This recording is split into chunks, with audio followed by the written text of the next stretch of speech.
નમસ્કાર ખેડૂત મિત્રો, હું રમેશ રાઠોડ, વિષય નિષ્ણાત પાક સંરક્ષણ કૃષિ વિજ્ઞાન કેન્દ્ર ગીર સોમનાથ.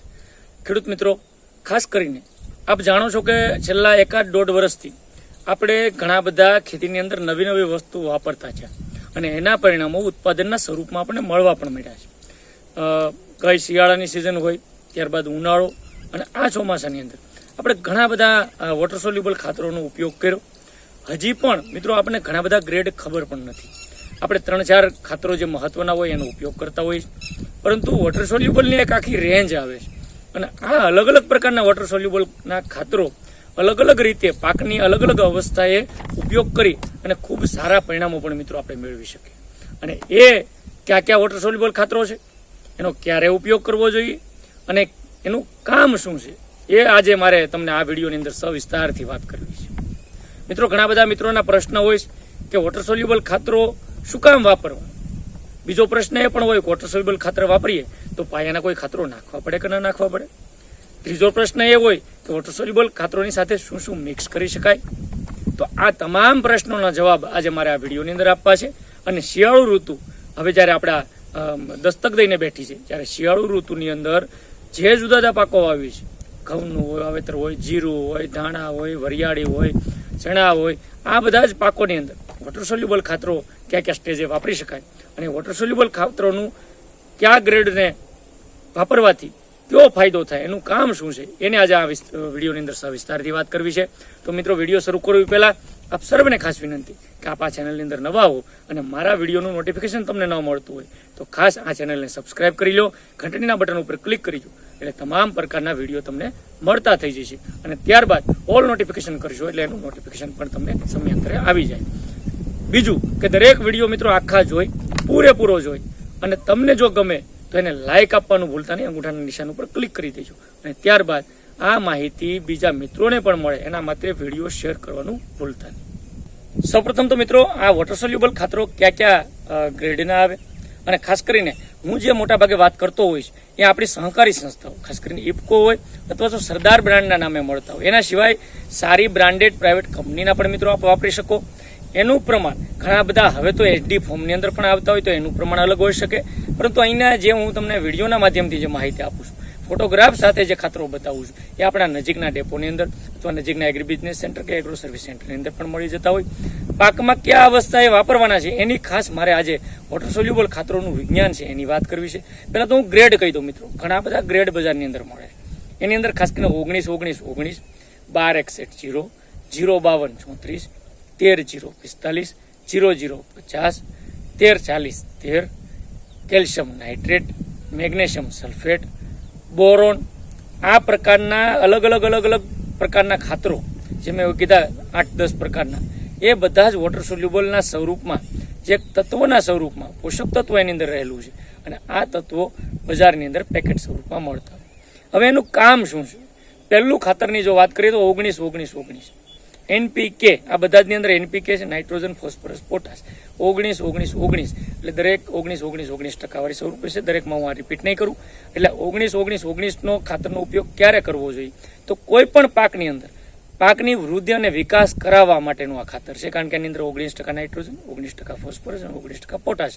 એટલે તમારો પાક શરૂઆતની અવસ્થામાં જ્યાં પણ 20-25-30 દિવસનો હોય, પાકની વૃદ્ધિ અને વિકાસ કરાવવો હોય, કોઈ પણ પાક હોય શિયાળુ ઋતુની અંદર, ચોમાસામાં કે ઉનાળાની અંદર, ખાસ આ ખાતર વાપરી શકાય. પરંતુ કોઈ પણ વોટર સોલ્યુબલ ખાતર વાપરતા પહેલા જમીનમાં ભેજ હોવો જરૂરી છે. બીજું, કોઈ પણ વોટર સોલ્યુબલ ખાતરોને ફૂગનાશક સાથે મિક્સ કરવાના નથી. ત્રીજું, વોટર સોલ્યુબલ ખાતરોને પહેલા ખાસ કરીને ડોલમાં ઓગાળી, પહેલા પંપ પાણીનો અડધો 6-7 લીટર પાણી પંપમાં ભરી વોટર સોલ્યુબલ ખાતરનું જે માપ છે, મોટા ભાગના વોટર સોલ્યુબલ ખાતરો જે ગ્રેડ છે NPKના, એ લગભગ અંદાજિત 80-100 ગ્રામ પંપની અંદર નાખવાના છે. પહેલા ડોલમાં એનું દ્રાવણ બનાવી લેવાનું છે, પંપ પાણીનો અડધો ભરી અને વોટર સોલ્યુબલ ખાતરને પહેલા આપણે પંપની અંદર નાખવાનું છે. ત્યારબાદ આની સાથે શું શું વાપરી શકાય? મેં કીધું ફૂગનાશક ક્યારેય વાપરવાનું નથી. જંતુનાશકો જો એને અંદર કોઈ પણ જીવાતની સમસ્યા હોય તો જંતુનાશકો વાપરી શકો. બીજું, ગ્રોથ હોર્મોન્સ અથવા તો ગ્રોથ રિટાર્ડન્ટ એટલે કે વૃદ્ધિ અટકાવવા માટેના એ પણ વાપરી શકો. નિંદામણનાશક દવા ક્યારેય વાપરવાની નથી. તો આ એક વસ્તુ ખ્યાલ રાખી, પણ જમીનમાં ભેજ હોય ત્યારે હું તો એવું કહું કે સવારના સમયે અથવા સાંજના સમયે જ વોટર સોલ્યુબલ ખાતરો તમારે વાપરવા જોઈએ. તો પહેલો ગ્રેડ છે 19-19-19, વૃદ્ધિ અને વિકાસ કરાવવા માટે કોઈ પણ પાકની અંદર શરૂઆતના સ્ટેજ ઉપર વાપરી શકાય. બીજું ખાતર છે 1261 જેની અંદર 12% નાઇટ્રોજન અને 61% ફોસ્ફરસ છે અને પોટાશનું પ્રમાણ આની અંદર 0% છે. આ કોઈ પણ પાકની અંદર વાપરવું હોય તો ફૂલ લાવવા માટેનું ખાતર કહી શકાય. ચણાની અંદર હોય, ખાસ કરીને ઘઉંની ડુંડી જ્યારે શરૂઆતની ગાભે પોટે અવસ્થા આવતી હોય ત્યારે વાપરી શકાય. ધાણા, જીરું, વરિયાળી એ બધા શિયાળુ પાકોની અંદર ફૂલ લાવવા માટે અથવા ભરપૂર ફૂલને વધારવા માટે 1261 ખાતર છે. એ પણ પંપની અંદર 80 થી 100 ગ્રામ નાખીને એનો છંટકાવ કરી શકાય. એટલે બીજા ક્રમની અંદર 1261 આવે. ત્રીજું જે ખાતર છે એ 05234 કે જેની અંદર નાઇટ્રોજન નથી, 52% ફોસ્ફરસ અને 34% પોટાશ છે. આ ખાતર વધારે ફળ લાવવા માટે છે. ફૂલમાંથી ફળની જે પ્રક્રિયા જ્યાં જ્યાં પણ બનતી હોય તો એના માટેનું આ 05234 છે. ઘણી વખત પોપટા બેસતા હોય, ખાસ કરીને ચણાની અંદર અથવા ધાણા જીરુંની અંદર ફૂલમાંથી જે દાણો બેસતો હોય ત્યારે આ મિત્રો આ 05234 વાપરવું જોઈએ. એક પંપની અંદર 80 થી 100 ગ્રામ જમીનમાં ભેજ હોય ત્યારે આ ખાતરનો ઉપયોગ વોટર સોલ્યુબલના સ્વરૂપમાં કરી શકાય. ચોથું જે ખાતર છે એ છે 13045, 13% નાઇટ્રોજન અને 45% પોટાશ વાળું આ ખાતર છે. એ કોઈ પણ પાકની અંદર ફળ આવી ગયા પછી ફળના વજન અને એના આકારની વૃદ્ધિ માટે, એટલે કે ફળનું જે પણ બેસી ગયો, દાણો બેસી ગયો, પોપટો બેસી ગયો અથવા મગફળી તો ડોડવા બેસી જાય, કપાસની અંદર ઝીંડવાની અવસ્થા, તો 13045 એટલે પોટેશિયમ નાઇટ્રેટ તરીકે ઓળખાતું આ ખાતર ખાસ કરીને જે દાણાઓ છે એને ભરાવદાર કરવામાં, એનો વજન વધારવામાં, એના આકારની અંદર ખૂબ સારો ફાયદો કરશે. એ પણ પંપની અંદર 80 થી 100 ગ્રામ નાખીને છંટકાવ કરી શકાય. પાંચમું જે ખાતર છે એ ખાતર છે 134013. આની અંદર પણ નાઇટ્રોજન, ફોસ્ફરસ ને પોટાશ છે. પણ આ 134013 ખાતર ખાસ કરીને હું ઘણી વખત કહું છું કે આ ખાતર જે મિત્રો શાકભાજીની ખેતી કરે છે, વારંવાર પાકની વીણી લેવી છે, એના માટે આ ખાતર કામનું છે. રીંગણી, ટમેટી, મરચી આ પ્રકારના જે આપણે શાકભાજીના પાકો કરીએ છીએ એની અંદર 134013 એક પંપની અંદર 80 થી 100 ગ્રામ નાખી અને સ્પ્રે કરશું તો વારંવાર વીણી લાવવા માટે આ ખાતર ઉપયોગી છે. 80 થી 100 ગ્રામ નાખવું જોઈએ. એ પણ બજારની અંદર આ બધા જ ખાતરો ઉપલબ્ધ છે. એના સિવાયનું છઠ્ઠો ક્રમની અંદર જે ખાતર આવે છે એ છે 0050. આની અંદર ફક્ત ને ફક્ત પોટાશ છે, પણ એની સાથે ખાસ કરીને સલ્ફર તત્વ પણ રહેલું છે. 17.5% સલ્ફર છે, 50% પોટાશ અને 17.5% સલ્ફર રહેલું છે. તો આ ખાતર ખાસ કરીને પોટેશિયમ સલ્ફેટ તરીકે ઓળખાતું ખાતર છે. એ કોઈ પણ પાકની અંદર આપણે જ્યારે છંટકાવ કરવાનો છે, પાકની પરિપક્વ અવસ્થા પહેલા 20 થી 25 દિવસ પહેલા જ આ ખાતર છાંટવાનું છે. કારણ કે આની અંદર પોટાશ અને સલ્ફર છે એ ફળની અંદર રંગ લાવવામાં, મીઠાશ અને પાકટ અવસ્થા એ આ ખાતર ઉપયોગ થતું હોય. એટલે 0050 ખાસ કરીને પોટેશિયમ સલ્ફેટ તરીકે ઓળખાતું આ ખાતર મિત્રો પાકટ અવસ્થાએ છાંટવું જોઈએ. મેં કીધું ફળમાં રંગ, મીઠાશ અને પાકટ અવસ્થા માટે ખૂબ ઉપયોગી છે. 80 થી 100 ગ્રામ નાખીને ઉપયોગ કરી શકાય. તો આ 6 પ્રકારના અલગ અલગ ગ્રેડના ખાતરો હતા. આના સિવાય પણ માર્કેટની અંદર 18, 25 એના સિવાયના અલગ અલગ કંપનીઓ અલગ અલગ ગ્રેડના ખાતરો બનાવતી હોય. પરંતુ અહીંયા મેં જે વાત કરી એ ફક્ત ને ફક્ત ઇફકો અથવા સરદાર જેવી આપણી સહકારી સંસ્થાઓના જે ખાતરો બજારની અંદર મળતા હોય અને ઘણા બધા મિત્રો આ ગ્રેડ વાપરે પણ છે. સારા અનુભવો પણ થયા છે. કિંમતમાં સસ્તા છે, પરિણામો પણ ખૂબ સારા મળે. થોડાક 1-2 વીઘાની અંદર મિત્રો ટ્રાય કરી લેવી જોઈએ જો તમે પહેલી વખત વાપરતા હોય તો. અને ભૂતકાળના તમારા અનુભવ હોય તો એ આધારે તમે ખાતરોનું શેડ્યુલ શિયાળુ પાકોની અંદર પણ કરી શકશો. એના સિવાય આવે કેલ્શિયમ નાઇટ્રેટ. આની અંદર કેલ્શિયમ 18.5% અને નાઇટ્રોજન 15% રહેલો છે. એટલે આ ખાતર પણ ખાસ કરીને જ્યાં ફળ ફાટી જતા હોય, ટમેટાની અંદર પણ ઘણી વખત આવું બનતું હોય, બીજા અન્ય પાકોની અંદર પણ બનતું હોય, તો આ ફળ જે ફાટે છે અને એની અંદર જે આ તત્વની ખામી આવતી હોય તો એના માટે કેલ્શિયમ નાઇટ્રેટનો મિત્રો ઉપયોગ કરવો જોઈએ. ખાસ કરીને કેલ્શિયમ નાઇટ્રેટનું ફંક્શન જ એ છે જે ફળ ફાટતા રોકે, જે પ્રક્રિયા ખાસ કરીને પરિપક્વ અવસ્થાએ આવતું હોય તો એની ક્વોલિટી અને ગુણવત્તા સુધારે, એની અંદર મીઠાશમાં પણ ફાયદો કરતું હોય. તો મિત્રો ખાસ કરીને કેલ્શિયમ નાઇટ્રેટ એટલે કે જેની અંદર કેલ્શિયમ 18.5% છે અને નાઇટ્રોજન 15% રહેલો છે. એટલે આનું કામ છે ફળ ફાટવાની પ્રક્રિયાને રોકવાનું. પરિપક્વ અવસ્થાએ મિત્રો આ ખાતરનો ખાસ આપણે ઉપયોગ કરવો જોઈએ અને સરળતાથી ખાસ કરીને પાકને પકવવા માટે પણ આ ઉપયોગી રહેતું હોય તો એનો છંટકાવ પણ વોટર સોલ્યુબલ ખાતર તરીકે કેલ્શિયમ નાઇટ્રેટનો પણ પરિપક્વ અવસ્થા પહેલા આપણે કરી શકીએ.